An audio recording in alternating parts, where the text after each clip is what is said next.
Pag-umento sa minimum wage sa Bicol Region, ikinaugma kan mga empleyado. Alagad ang iba, nagtutubod na daipay ni sufisyente. Uyan report. Gikan 310 pesos, naginang 365 pesos ang minimum wage kan mga empleyado sa manlain-laing sektor sa bilog na Bicol Region.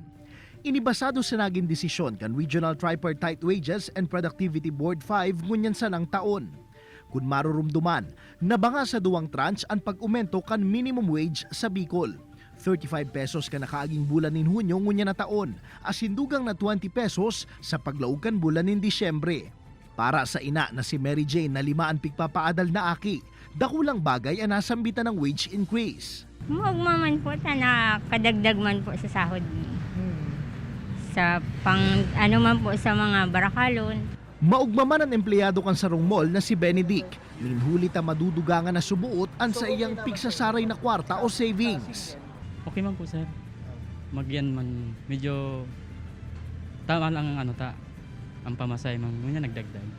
Alagad kun paborable kina Mary Jane asin Benedict ang nasambitan ng wage increase.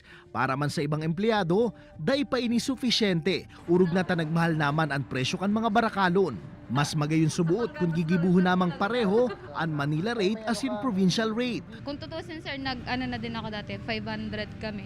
Manila rate, kulang pa nga sir actually.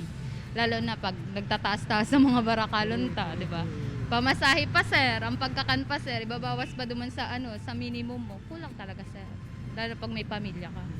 Enot namang sinabi kan Dolly Bicol na maabot sa 176,000 na minimum wage earners ang nabinipisyaran ka nasambitan ng wage increase sa enterong rehiyon ng Bicol.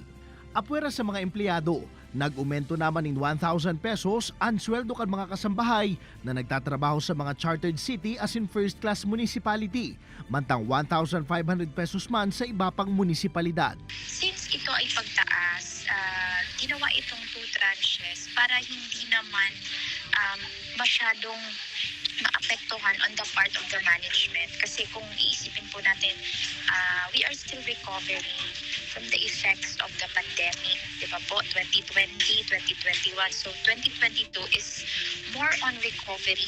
Kaibanan si Carlo Abunita, Jesse Cruzat, Balitang Bicolania.